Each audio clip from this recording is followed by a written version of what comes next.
Admiral James Walker tried to hide his amazement as he walked into the giant meeting room of the Galactic Council.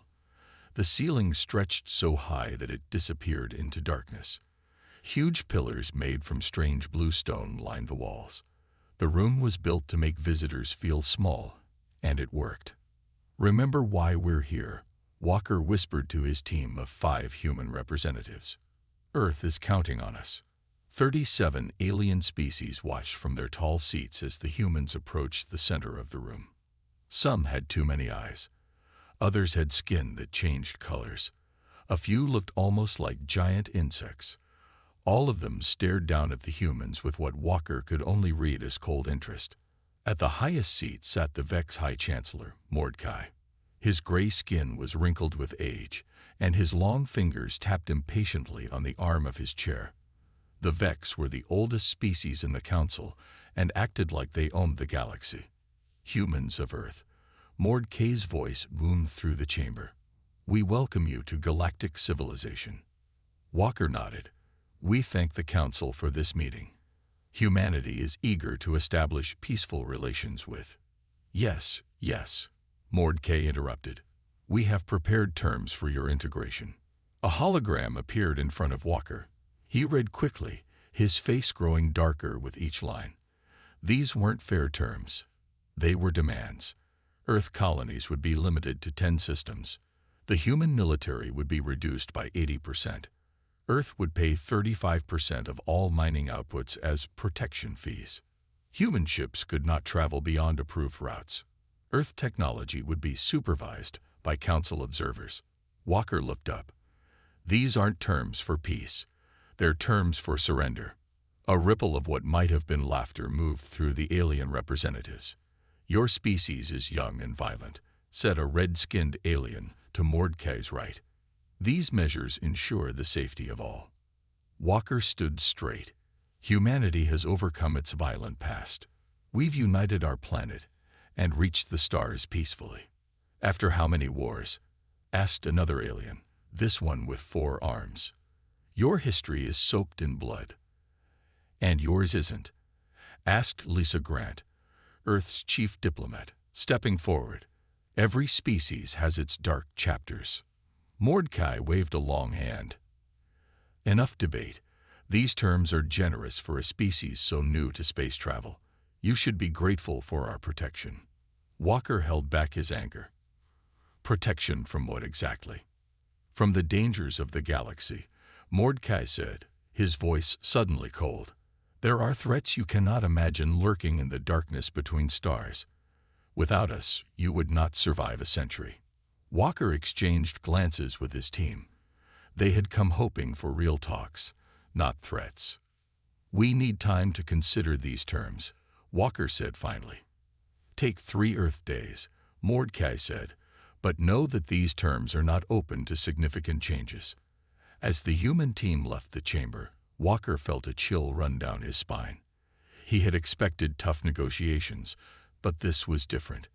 The Council didn't want partners, they wanted servants. Back on their ship, the Earth team gathered in the meeting room. "They're not negotiating in good faith," Grant said, throwing the data pad with the terms onto the table. "These demands would cripple Earth's growth for generations." Walker looked out the viewport at the massive Council station. It was like nothing humans had ever built, a testament to technology centuries beyond Earth's reach. "We need to be careful," he said quietly, "but we also need to be ready. If these are their opening terms, I don't like where this is heading." He didn't say what everyone was thinking, that humanity might have to stand alone against the galaxy. But as he looked at the determined faces of his team, he knew one thing for certain. Humans didn't bow to bullies, not even ones from the stars. 3 days passed quickly on the Council station. The human team spent every hour studying the terms, looking for any room to negotiate. They found none. "It's our final meeting today," Admiral Walker told his team as they prepared. "Let's see if they're willing to listen to reason." Lisa Grant shook her head. "I've met with 6 different Council members. None of them budged even a little." Walker nodded. He had expected this, but still felt disappointed. The main council chamber seemed even larger than before. Walker noticed more aliens in the viewing areas. News of the human delegation had spread, and many wanted to see the newcomers. High Chancellor Mordecai looked down at the humans with his yellow eyes. Has Earth considered our generous terms? Walker stepped forward. We have, and we have prepared a counteroffer. Murmurs spread through the chamber. No new species had ever offered counterterms. Walker's voice was clear and strong. Earth proposes a gradual integration over 50 years. We keep our military for self-defense. We share scientific knowledge equally. We pay a fair tax of 10% on new colony resources. The chamber went completely silent. Then, several aliens began to make sounds that Walker guessed were laughter. A tall, thin alien with blue skin stood up. This was the Zell representative, known for his sharp tongue. Your species truly doesn't understand its place, the Zell said. Your primitive ethical framework makes you think you deserve equal standing. How amusing. He continued to speak, his words growing more insulting with each sentence. He called humans barely evolved primates and lucky apes who stumbled into space. Walker listened silently. Around him, the human team's faces grew hard. They had come with hope, but that hope was dying with each word. The Zell was still talking when Walker suddenly stood straighter. Something had changed in his eyes. Enough, he said, his voice cutting through the Zell's speech. The chamber went quiet again. We came seeking mutual respect and fair terms, Walker said. You offer neither. He turned to his team and nodded.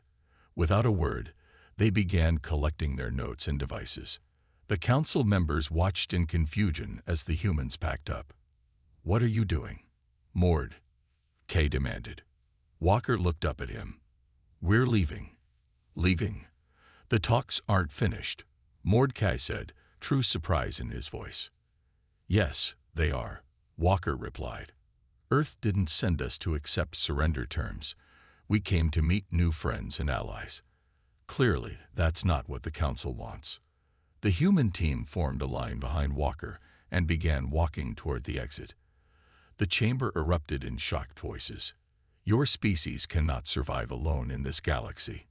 Mordecai called after them, his voice echoing off the walls. Walker paused at the doorway and turned back. Every alien was watching him. We've survived alone our entire history, he said calmly. We'll take our chances. The doors closed behind the humans, leaving the council in an uproar. Back on their ship, the team was quiet as they prepared to leave. Grant finally broke the silence. Was that wise, Admiral? Walking out on the most powerful organization in the galaxy. Walker looked at the stars through the viewport. They gave us no choice. They weren't looking for allies. They were looking for subjects. Captain Miguel Torres entered the bridge. Orders, sir. Walker's face was grim but determined. Set course for Earth. Maximum speed. As the ship pulled away from the station, Walker thought about what would come next. The council wouldn't forget this insult. Earth needed to prepare. What will we tell the president? Grant asked quietly. Walker turned to his team. The truth.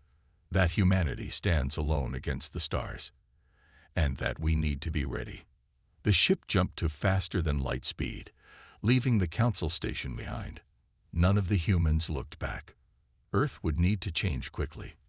But if there was one thing humans were good at, it was adapting when their backs were against the wall. They'll be back within one galactic cycle. High Chancellor Mordecai said confidently. No species survives alone for long. 2 weeks had passed since the humans walked out. The council had returned to its normal business, treating the Earth incident as a minor annoyance. The grand meeting chamber was less crowded today. Only the main council members attended. Representatives of the 12 oldest spacefaring races. They sat in their high seats, discussing the human departure with little concern.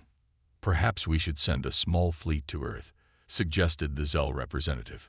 A show of strength might help them understand reality. Mordecai waved a long-fingered hand. Not necessary. Let them sit alone for a while. Fear will do our work for us. The Vex had ruled the Council for thousands of years. In that time, many new species had joined the galactic community. All eventually accepted the Vex's leadership, either willingly or through force. Only Tella, representative of the Ardani, seemed troubled. The Ardani had joined the Council only 300 years ago, recently, by galactic standards. "I study human history," she said, her voice soft but clear. "They are more adaptable than we might think." The other council members turned to look at her. Tella was young by their standards, her blue-gray skin still smooth, her 4 eyes bright with intelligence. "What do you mean?" asked Mordecai, more curious than concerned.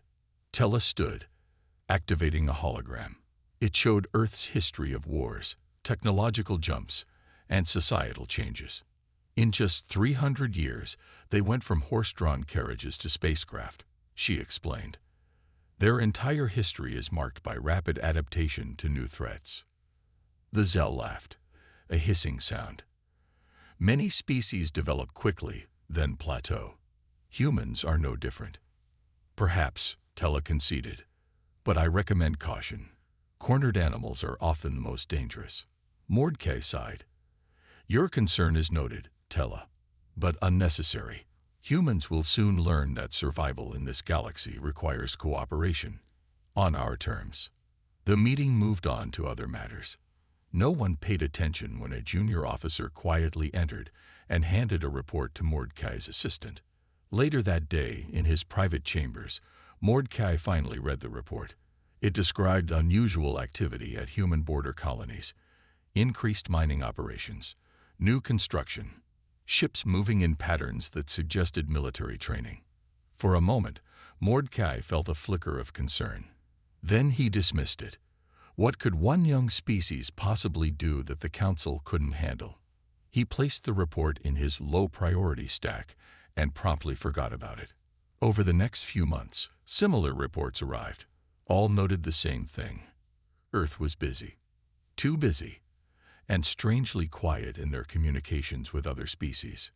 Each time, Mordecai and the other council leaders dismissed the reports.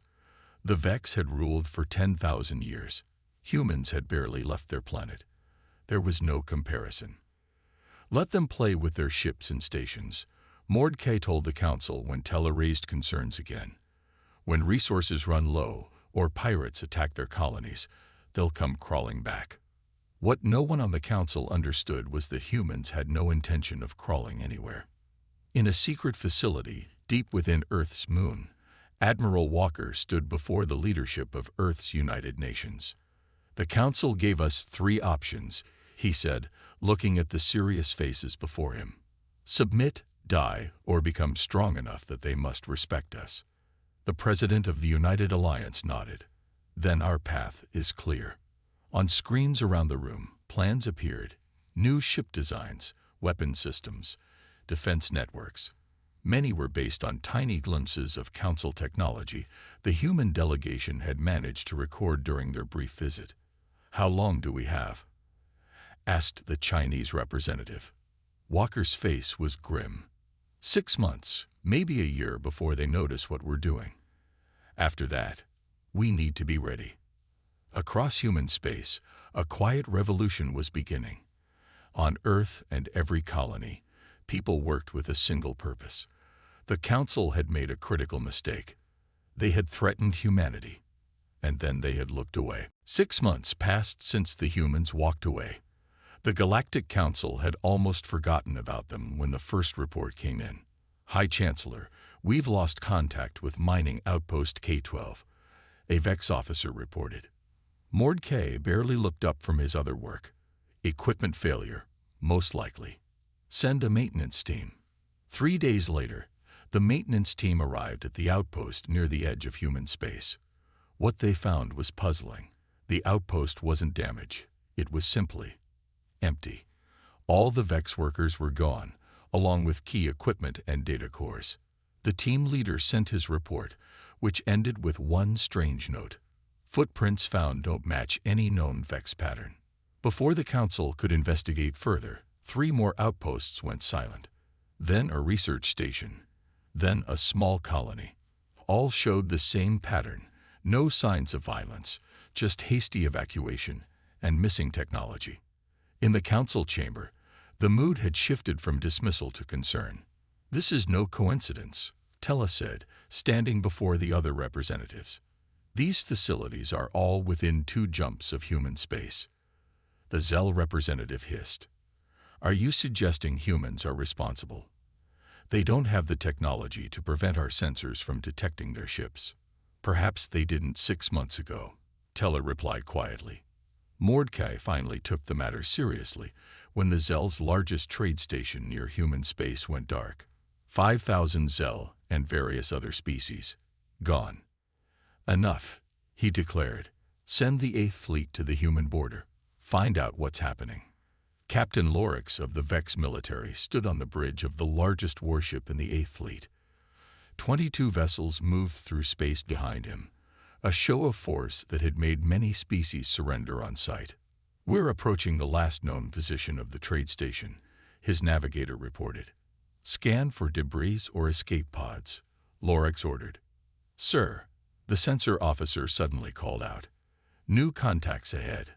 Lorix moved to the view screen. What he saw made him freeze. A line of ships hung in space before them. Not council ships, human ships. But these weren't the simple vessels humans had used before.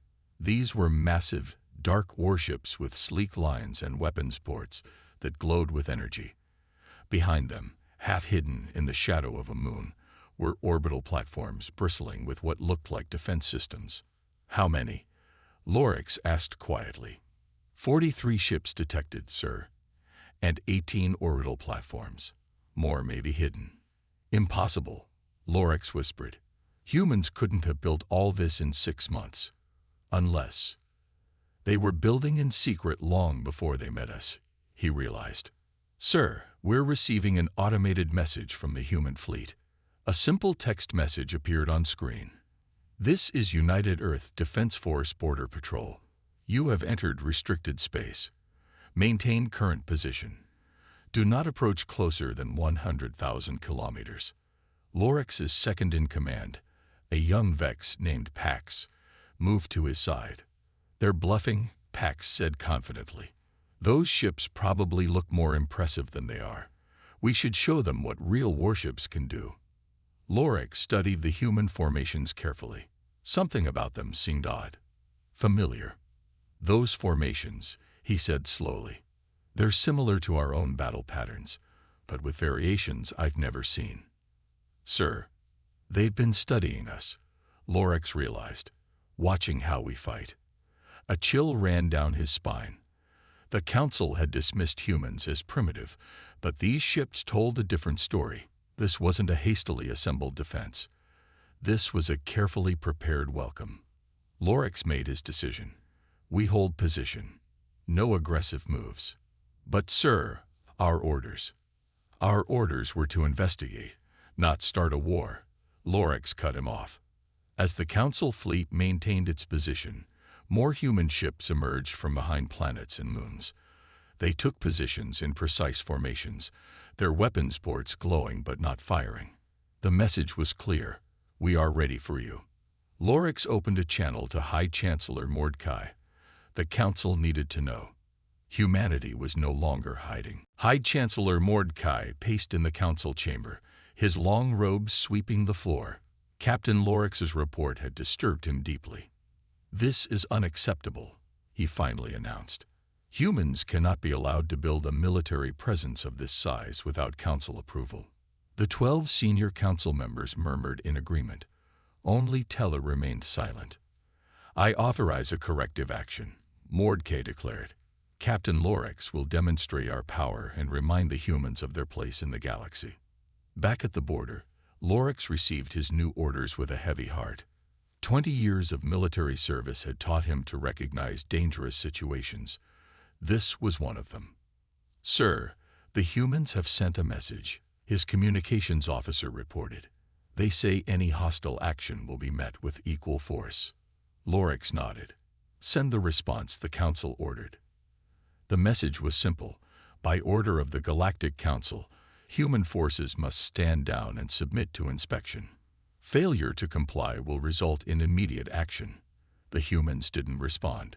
Move the fleet forward, Lorax ordered reluctantly. Target their lead ship with warning shots only. The massive Council warships advanced toward the human line. Weapon systems powered up, their energy signatures lighting up space.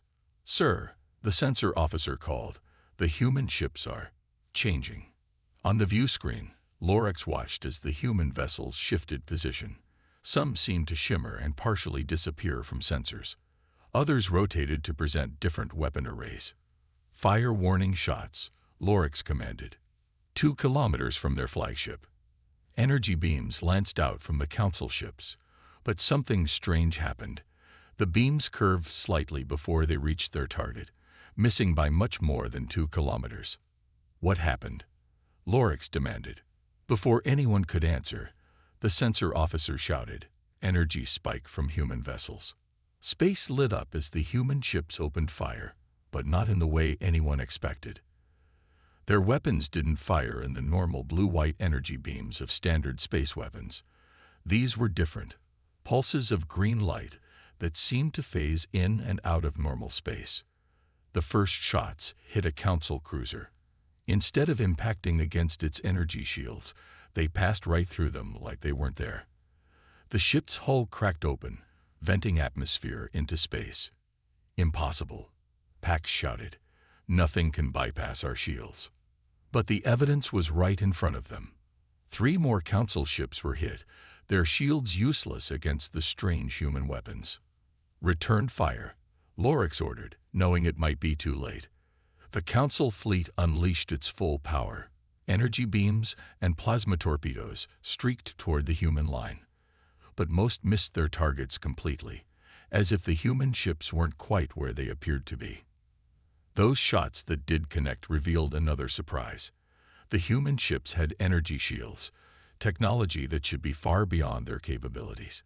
Even more shocking, the shields seemed to adapt after each hit, becoming stronger against that specific weapon. They'd been studying our technology, Lorax realized. Not just copying it, improving it. 7 Council ships were crippled or destroyed in the first 3 minutes of battle. Not a single human vessel showed significant damage. "Retreat," Lorax ordered, swallowing his pride. "All ships, full reverse. Get us out of range." As the Council fleet pulled back, the human ships did not pursue. They remained in their defensive line, weapons ready but no longer firing. In the Council chamber, stunned silence greeted Lorax's battle report. 7 capital ships lost without destroying a single human vessel. "How is this possible?" the Zell representative finally asked, his voice no longer confident. Tella stood up, her 4 eyes looking at each Council member in turn. "I warned you," she said simply. "We underestimated them." Mordecai's hands trembled slightly. For the first time in centuries, he felt something he had almost forgotten.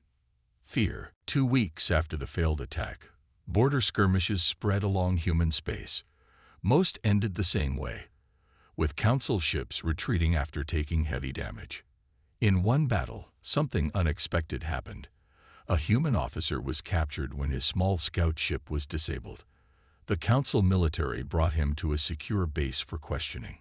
Lieutenant Tom Wilson sat calmly in the interrogation room. Unlike most captives, he showed no fear of his alien captors. "How did humans advance so quickly?" the Vex interrogator demanded. "Your technology is beyond what should be possible for your species." Wilson simply stared back, silent. After hours of questioning with no results, Tella requested permission to speak with the prisoner. Mordecai agreed, desperate for answers. Tella entered the room alone and sat across from Wilson. "I am not here to threaten you," she said gently. "I truly want to understand." Wilson studied her for a long moment. Something about this 4-eyed alien seemed different from the others.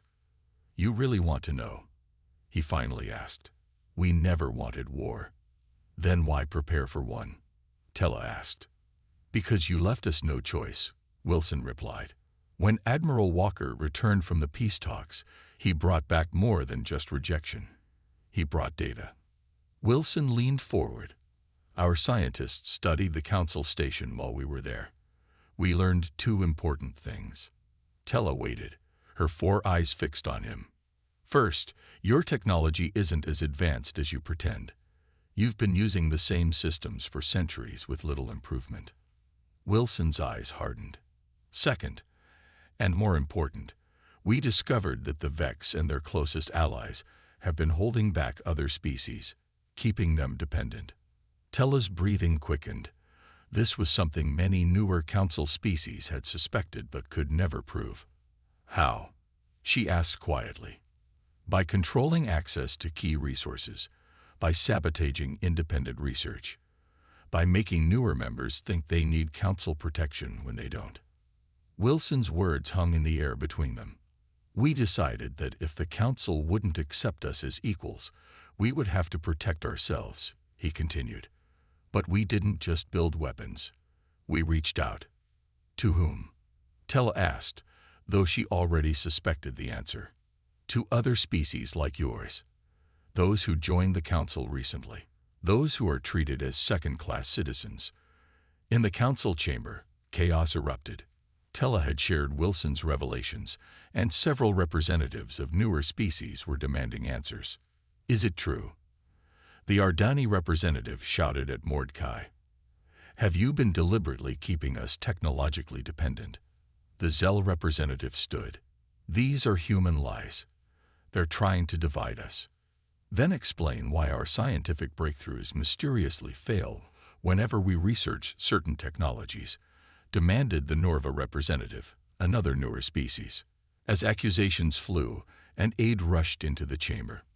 Urgent report. He called over the noise. We're receiving word of uprisings on multiple resource worlds. Mordecai's face paled. Which worlds? All of them, Chancellor. Across council space, the newer species are revolting against council authority. And they're using weapons, human weapons. The chamber fell silent. The humans didn't just study our technology, Tella explained into the silence.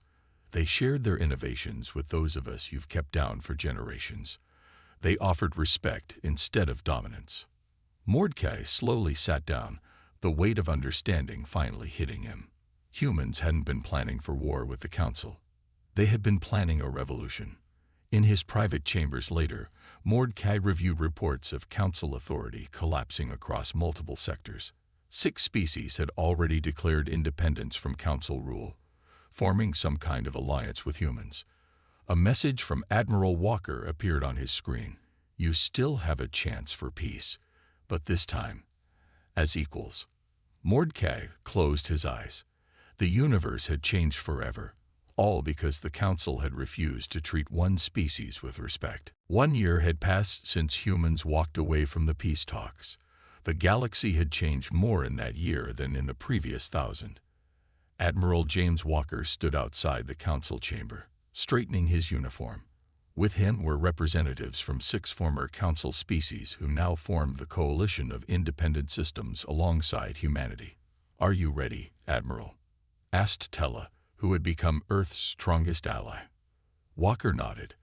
Let's hope they're ready to listen this time. The chamber doors opened.